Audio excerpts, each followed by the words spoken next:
Hello बंधुरा welcome to math गुरु कल के ममता बनर्जी एक बड़ो अनाउंसमेंट करेছে कि যারা যারা নন টিচিং স্টাফ যাদের চাকরি সুপ্রিম কোর্ট জাজমেন্ট জন্য চলে গেছে ওদেরকে 25,000 ক্লার্ক মানে গ্রুপ সি और 20,000 গ্রুপ ডি স্টাফদেরকে দেওয়া হবে।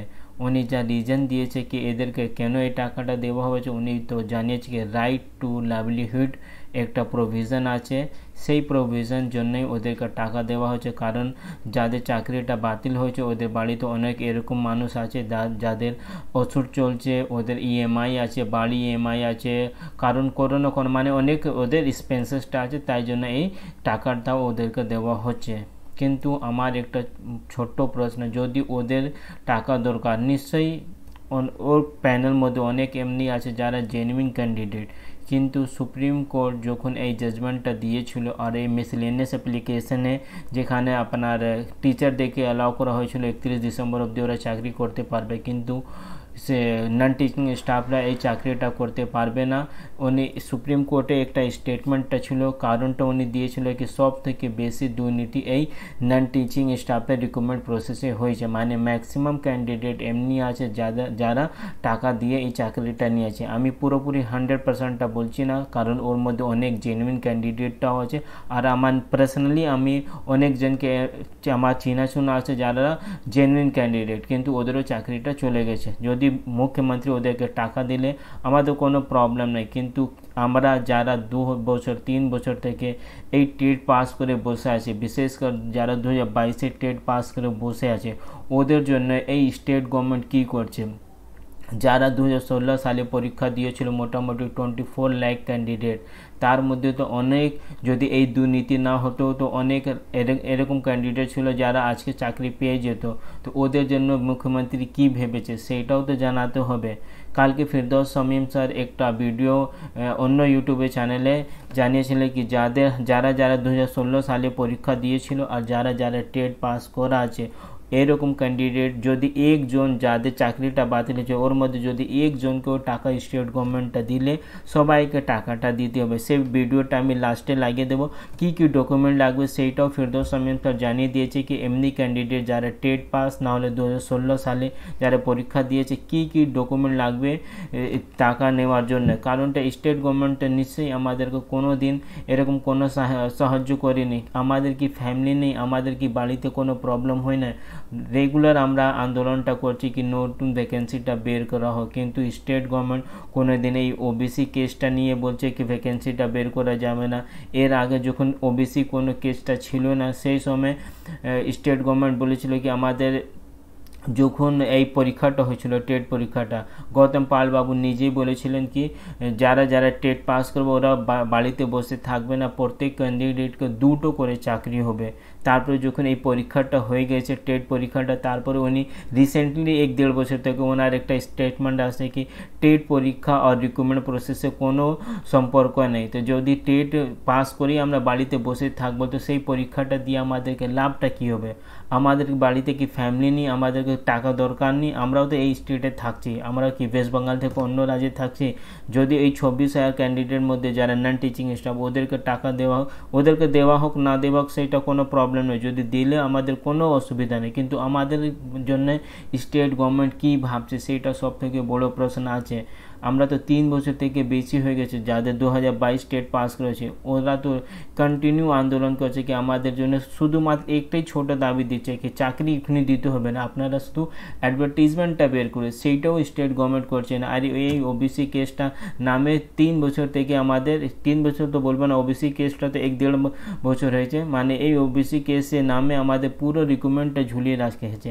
আমাদের ওয়েস্ট বেঙ্গলে একটাও গভর্নমেন্ট চাকরিটা আসছে না, কিন্তু স্টেট গভর্নমেন্ট কি করে সাবমিশন দিয়েছে সুপ্রিম কোর্টে কি আমরা 31 মে আগে নতুন করে রিক্রুটমেন্ট প্রসেসটা স্টার্ট করে দেবো এসএসসিটা। এর মানেটা এই হলো অনেক দের হতে পারে ওদেরকে ওরা মানে এই কথাটাকে আমার অ্যাকসেপ্ট করবে না, কিন্তু যা স্টেট গভর্নমেন্ট স্টেপ নিচ্ছে যারা 2016 সালে পার্টিসিপেট করেছিল এসএসসি পরীক্ষাতে তারাই শুধুমাত্র এই নতুন রিক্রুটমেন্ট যখন বেরোবো শুধুমাত্র ওরাই এই পরীক্ষাতে পার্টিসিপেট করতে পারবে। যতদিন আমি খোঁজ নিয়েছি, হতে পারে আমি ভুল বলছি, কিন্তু অ্যাট প্রেজেন্ট আমি যা খোঁজ নিয়েছি এইটাই কথাটা বের হচ্ছে কি যারা যারা 2016 সালে পরীক্ষা দিয়েছিল ও শুধুমাত্র ওরাই নতুন রিক্রুটমেন্ট যখন চালু হবে ওরাই শুধুমাত্র এই রিক্রুটমেন্ট প্রসেসে বসতে পারবে।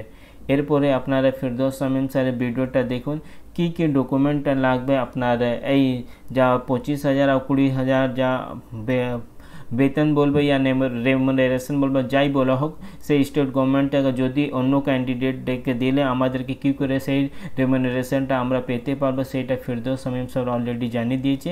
এরপরে আপনারা ওনার ভিডিওটা দেখুন। 31 লক্ষ ছেলে মেয়ে, যোগ্য ছেলে মেয়েদের মধ্যে চাকরি পেয়েছিল 25,000 জন। তাহলে যোগ্যদের যদি ভাতা দিতে হয় তাহলে 31 লক্ষ ধরে ভাতা দিতে হবে। 31,21,175 জনকে ভাতা লাগবে। আপনার ওই যদি প্রিন্সিপাল মেনে চলি যে যোগ্য চাকরি প্রার্থীরা ভাতা পাবে, তাহলে প্রত্যেকে যোগ্য ছিলেন, নবম দশম একাদশ দ্বাদশ গ্রুপ সি গ্রুপ ডি, তাহলে 31 লক্ষকে ভাতা দেবেন। আর একজনকেও তাদের মধ্যে থেকে কম যদি দেন, যার অ্যাডমিট কার্ড আছে সেই ভাতা পাবে। সোজা কথা, আপনি যদি ভাতা দেন তাহলে অ্যাডমিট কার্ড থাকলেই ভাতা দিতে হবে। টেটের অ্যাডমিট কার্ড ভাতা দিতে হবে, এসএসসির অ্যাডমিট কার্ড ভাতা দিতে হবে, যার অ্যাডমিট কার্ড আছে তাকে সবাইকে ভাতা দিতে হবে, মিনিমাম মাসে 50,000 টাকা। আমরা প্রশ্ন করবো, মুখ্যমন্ত্রী একদম বলছেন যে রিভিউ পিটিশনে তো আমরা যাবই, সেক্ষেত্রে দেখুন ওর শুধুমাত্র ও যাদের কাছ থেকে পয়সা নিয়েছে তাদেরকে ওই সরকারি টাকা জনগণের ট্যাক্সের টাকা দেবো এই ধান্দাবাজি চলবে না। টাকা দিতে হলে সরকারি টাকা জনগণের ট্যাক্সের টাকা দিতে হলে সবাইকে টাকা দিতে হবে। যার অ্যাডমিট কার্ড আছে তাকে টাকা দিতে হবে, যার টেটের অ্যাডমিট কার্ড তাকে টাকা দিতে হবে, নাহলে সবাই অ্যাডমিট কার্ড নিয়ে মমতা যেখানে থাকবে সেখানে চলে আসবে। সবাই অ্যাডমিট কার্ড নিয়ে, টেটের অ্যাডমিট কার্ড নিয়ে চলে আসবে, গ্রুপ সির অ্যাডমিট কার্ড যার আছে নিয়ে চলে আসবে, গ্রুপ ডি অ্যাডমিট কার্ড যাদের আছে নিয়ে চলে আসবে, নবম দশম অ্যাডমিট কার্ড যাদের আছে নিয়ে চলে আসবে, একাদশ দ্বাদশ অ্যাডমিট কার্ড যাদের আছে নিয়ে যাবে। প্রত্যেকের যাদের মিনিমাম এলিজিবিলিটি ক্রাইটেরিয়া আছে, যারা অ্যাডমিট কার্ড পেয়েছেন প্রত্যেকেই যোগ্য, কারণ প্রত্যেকের মিনিমাম এলিজিবিলিটি ক্রাইটেরিয়া রয়েছে। ফলে যোগ্য হিসাব করে সবাই যোগ্য। গোটা নিয়োগ প্রক্রিয়া অবৈধ হয়েছে, তার মানে এই নয় যে তারা যোগ্য নয়। ও যদি যোগ্যতার ভিত্তিতে ভাতা দিতে চায় তাহলে সবাই যোগ্য, দাও কাকে ভাতা দেবে। আর না দিলেই একজন যদি কম পায় আমরা তাদের নেওয়ার ব্যবস্থা করব, আর না হলে সবাইকে যেখানে বসানো সেখানে বসিয়ে দেবো, সবাইকে। বা একজনকে ভাতা দিল, একাদশ দ্বাদশ 9, 10, 11, 12, গ্রুপ সি গ্রুপ ডি 31 লক্ষ, টেট 2014 23 লক্ষ, 1.5 কোটি মানুষকে ভাতা দিয়া করাবো না। যে একজন কমপ্লিট যার অ্যাডমিট কার্ড আছে তাকেই ভাতা দিতে হবে, না হলে যেখানে বসানো সেখানে বসিয়ে দেবো। মানে প্রশ্ন করবো ফিরদৌসা, যে মুখ্যমন্ত্রী বলছেন কোন রকম সার্ভিস কন্টিনিউয়েশন যাদের নেই, কোন আঙ্গিকে মুখ্যমন্ত্রী বলছেন যে তাদেরকে রীতিমতো ডানলপ কারখানার কর্মীদের মতো তাদের অ্যাকাউন্টে সবাইকে ভাতা দিতে হবে, সবাইকে ভাতা দিতে হবে, যার অ্যাডমিট কার্ড আছে তাকেই ভাতা লাগবে। সিম্পল কথা, যার অ্যাডমিট কার্ড আছে তাকেই ভাতা লাগবে। তুই একজনকে ভাতা দিয়ে দেখো, সবাইকে ভাতা আদায় করেছে মুখ্যমন্ত্রী। যে খান থেকে বলবে সেই খান থেকে ভাতা আদায় করেছে। আমরা প্রশ্ন করবো, গতকাল আমরা দেখলাম যে চিত্র, মানে রীতিমতো আপনারা আইনজীবী, আইন প্র্যাকটিস করেন, আইনের রক্ষক একরকম বলা চলে, সেখানে দাঁড়িয়ে কি হলো ফিরদৌসা, এদের দাবি কি ছিল যদি বলেন? আমার নিজেও জানি না যে আসলে এদের পাঠিয়েছিল তো তৃণমূল, যারা পাঠিয়েছিল আজকে তারা নিয়ে সাংবাদিক সম্মেলন করে, যারা পাঠিয়েছিল এবং একই জামা পরে দেখবেন সেখানে গিয়ে হাজির।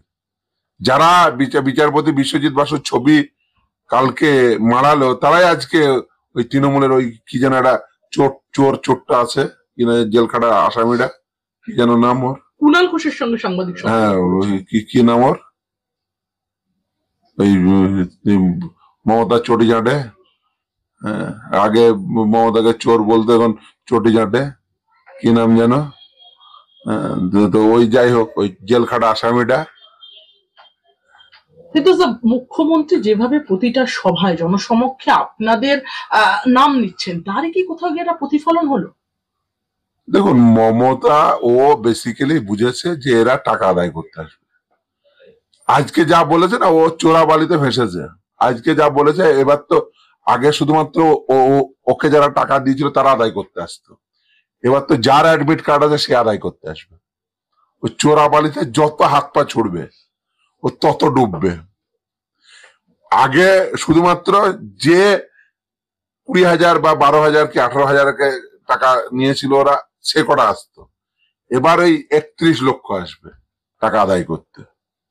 মমতা যত হাত পা ছড়বে তত ও চোরাবালিতে ভাসবে। আপনারা একটা গুরুতর তবে একটা পরিষ্কার কথা মমতা যা বলেছে আজকে, আমি সকলকে বলে দিতে চাই, আপনারা প্রত্যেকেই যোগ্য। যারা মিনিমাম এলিজিবিলিটি ক্রাইটেরিয়া আছে, যার অ্যাডমিট কার্ড আছে, সব ভালো করে সংরক্ষণ করে রেখে দিন। ইচ এন্ড এভরিওয়ানকে বলে দিচ্ছি, ভালো করে অ্যাডমিট কার্ড রেখে দিন। একজনকে টাকা দিলে ওর মুখে হাত ভরে পেট থেকে টাকা আদায় করবো। টাকা দিবি না মানে যাবি কোথায় তুই? তোকে টাকা আদায় করেই ছাড়বো।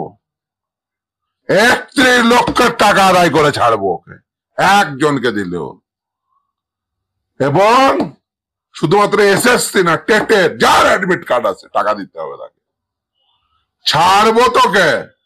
হ্যাঁ, আগে দিলে তোরা যে টাকাটা নিয়েছিলিস ওটা দিলে ওই 26,000-এ বাড়ি ফাড়ি যা আছে বিক্রি করে দে, ওই ঝাড়বাতি ফাড়বাতি যা লাগিয়েছিস বিক্রি করে ওই 26,000 ফেরত দিয়ে দে, দিয়ে এদের হাতে পায়ে ধরে ক্ষমা চেয়ে দেশত্যাগ কর।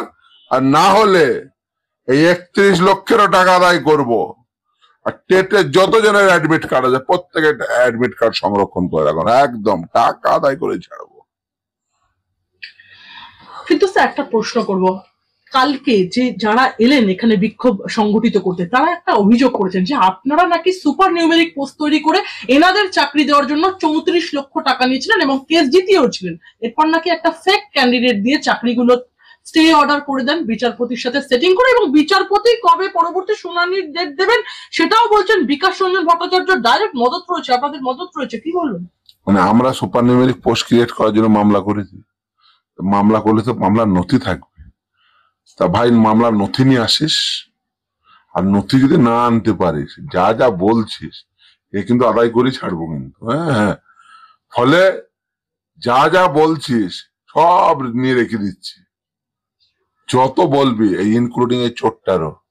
এই কি জানি না, এই চোর, এই ভোডাফোনের একটা ওই আগে অ্যাডভার্টাইজমেন্ট হতো এরকম টাইপের মুখ টাইপের, ওই কি যেন একটা চোর আছে, তো ওই টাইপের একটা চোর আছে। তো সেই চোরটাও যা বলছে, এই চোরটা জেল খাটা আসামি। এই 34 লক্ষ টাকার ব্যাপারে কি বলবেন এই প্রসঙ্গে? 34 লক্ষ টাকা যদি কেউ দিয়ে থাকে তাহলে আমি নিশ্চিত ভাবেই তার কাছে সেই দেওয়ার মতো ক্ষমতা রয়েছে। সে 34 লক্ষ টাকা দিয়ে সেটাকে, নামটা কি তার, না হলে যে বলবে আমার দিয়ে তার কাছে কিন্তু আদায় করে ছাড়বো আমি। হ্যাঁ, মুখকে হাত ভরে পেট থেকে বের করবো। ওই যে মমতার পেট থেকে বের করছে, মমতা বন্দ্যোপাধ্যায়ের যে রাজনৈতিক ভাবে যে অশ্লীল কাজকর্ম করেছে, প্রশাসনিক ভাবে যে অবৈধ কাজ করেছে, এর প্রতিটি অবৈধ কাজের জবাব নেব। এবং রাজনৈতিক ভাবে ও যা অপকর্ম করেছে প্রতিটি কাজ, সেই সমস্ত অপকর্মের ফল ওকে এখনই ভোগ করে যেতে হবে।